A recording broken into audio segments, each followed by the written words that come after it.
Mr. Hill, what has television given you? Well, nervous dyspepsia, indigestion, heartburn, all sorts of things like that, you know. For decades, The Benny Hill Show topped TV screens, entertaining viewers with its quick-fire slapstick, suggestive gags, and that now-iconic theme tune. Benny Hill was a comedy icon, his cheeky smile and exaggerated shenanigans winning hearts worldwide. But behind the incessant giggles and classic sketches, bad things were quietly bubbling beneath the surface. One of the show's most contentious sketches would soon galvanize a reaction so fierce, it would spell the demise of the popular series. Something intended as comedy gold would spark a cultural firestorm, one that revealed deeper-seated problems and ultimately resulted in the show's cancellation. Here, we reveal the infamous moment that shook everything and dig into the secret controversy that brought the Benny Hill Show to its knees. The Benny Hill Show amused millions across the globe from its launch in 1955 until it was removed from the television schedule in 1989. One scene, however, is frequently referred to as a major factor leading up to the show's eventual demise. Although the Benny Hill Show had consistently been on the edge of what was acceptable when it came to humor, a sketch broadcast during the late 1980s particularly raised an eyebrow.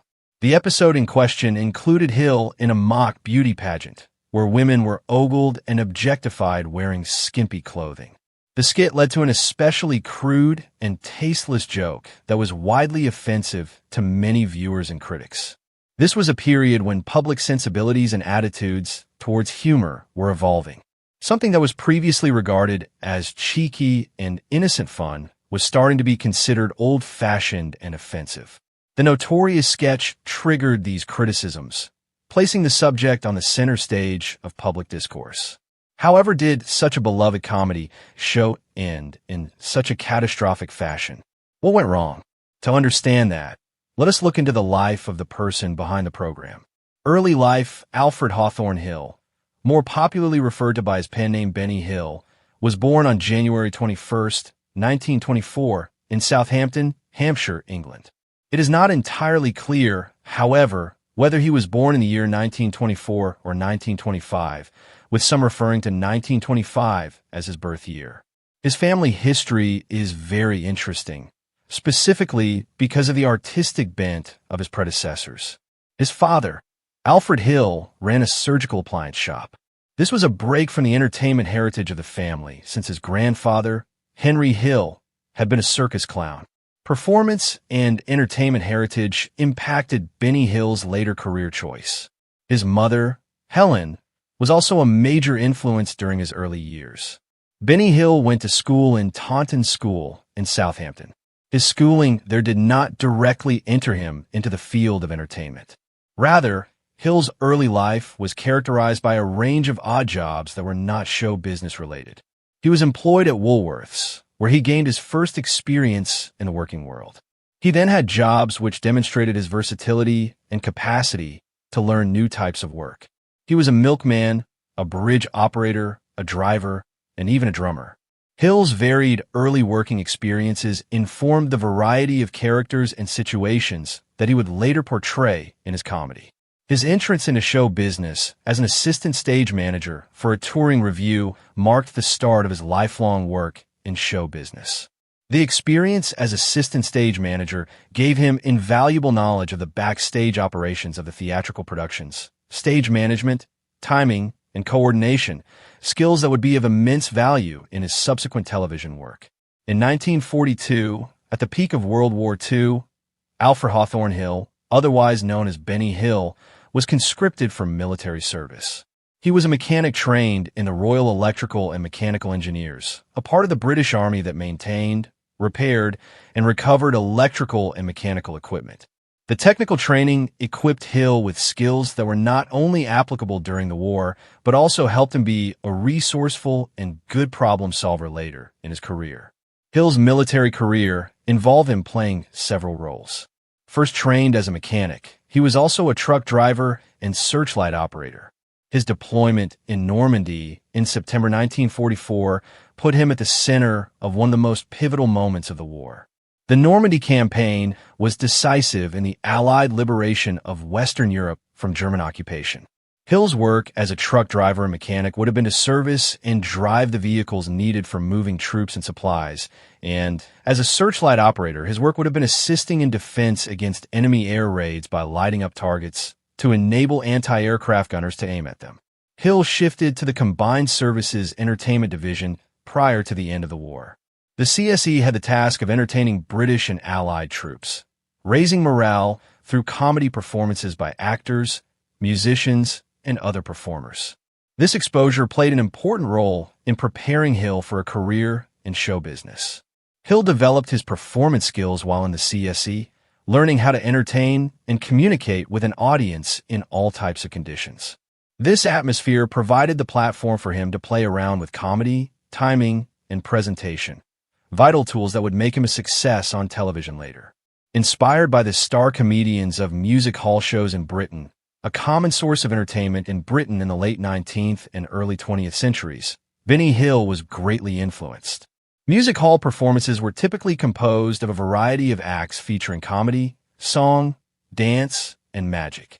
The big, larger-than-life characters and farcical styles of music hall comedians were a lasting influence upon Hill. Desperate to find his place in the entertainment world, Hill took on the stage name Benny as a tribute to his favorite comedian, Jack Benny, an American radio, television, and film actor of impeccable comic timing and deadpan delivery. Equipped with the ideas of the music hall comedians and the street savvy of his experience in the CSE, Hill embarked on establishing himself in the business of show. Early career Benny Hill's initial big break was via radio, the leading entertainment medium of the times. He first appeared on the highly popular radio series Variety Bandbox on October 5th, 1947. The variety show was an esteemed platform for music and comedy performers, and Hill's addition marked a change in direction for his early career. His quick wit and versatile comedy timing soon impressed listeners and paved the way for his ascendancy in show business. Hill's success in radio soon led to television, which was quickly becoming popular and culturally dominant. He first appeared on television in 1950. The addition of a visual element provided Hill with expanded creative latitude, allowing him to include physical humor and visual jokes that became hallmarks of his work. These initial television appearances set the stage for a highly productive and long-lasting career in the format. In 1962, Hill played the lead role in a sitcom series called Benny Hill, which had a 2-season run through 1963. In this show, he played a different character every episode, showcasing his range and versatility as a comedian. The show's format made it possible for Hill to try out various personas and sketch scenarios, further solidifying his status as an inventive and imaginative performer. By 1964, Hill had broadened his repertoire even more with an unexpected foray into classical theater. In that year, he played Nick Bottom in a television production of Shakespeare's A Midsummer Night's Dream. The star-studded production included several prominent actors, allowing Hill to demonstrate his dramatic skills while still drawing upon comedy. As Bottom, the inherently comic Bottom, Hill was able to blend his comic sensibility with good stagecraft, uncovering new depths of skill in his performances. From 1964 to 1966, Hill returned to radio with a show entitled Benny Hill Time on the BBC Radio Light program. The show ran for 3 series and was notable for its topical and satirical comedy. Hill was keenly observant of contemporary issues and fashions, which he skillfully incorporated into his sketches. A highlight from March 1964 spoofed James Bond In From Moscow with Love, highlighting Hill's ability to satirize popular culture. His humorous observations on the Beatles and other leading figures of the day only served to enhance his popularity. In Benny Hill Time, Hill gave life to a range of recurring characters, including such audience favorites as Harry Hill and Fred Scuttle. These actors became iconic elements in his world of comedy. Harry Hill, the bumbling everyman, and Fred Scuttle with his over-the-top mannerisms and odd speech. With these characters, Hill dipped into a wide range of comedic topics and tropes, further establishing his reputation as a multifaceted entertainer. These characters not only showcased Hill's versatility as an actor, but also made him likable to a wide audience by offering recurring characters that fans could rely on and look forward to. Benny Hill experienced many difficulties during his early years. Although gifted and ambitious, Hill had trouble establishing a firm place on the stage, where his performances were met with mixed critiques. Although talented and ambitious, Hill had difficulty establishing a firm grasp of the stage, where his appearances were met with mediocre reception. The Benny Hill show. Benny Hill's career in the entertainment industry started on the radio, a prevailing medium of the day that dazzled crowds throughout Britain. But his early years of success on the airwaves were anything but unblemished. Hill's career in radio was a sequence of highs and lows. His shows sometimes resonated with audiences, while others merely failed to stick. Even so, this nascent stage was crucial to helping Hill develop his comedic sensibilities.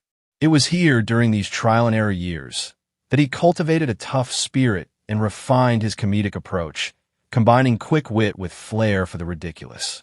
But it wasn't until he made the switch to television that Benny Hill finally got to see legs and stardom. On January 15th, 1955, The Benny Hill Show debuted on the BBC, to star a Hall of Fame television career spanning many years.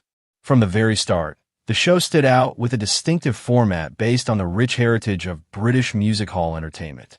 It mixed live stage sketches with pre-filmed sequences, a mixture that provided Hill with plenty of scope to exercise his creative muscles. His comedy style, based so extensively on slapstick, double entendres, parody, and sight gags, soon won over an immense number of viewers. Hill's comedic universe was made possible partly through his regular collaborators. Among the BBC years, a pool of regular talented actors brought his sketches to life. Patricia Hayes, Jeremy Hawk, Peter Vernon,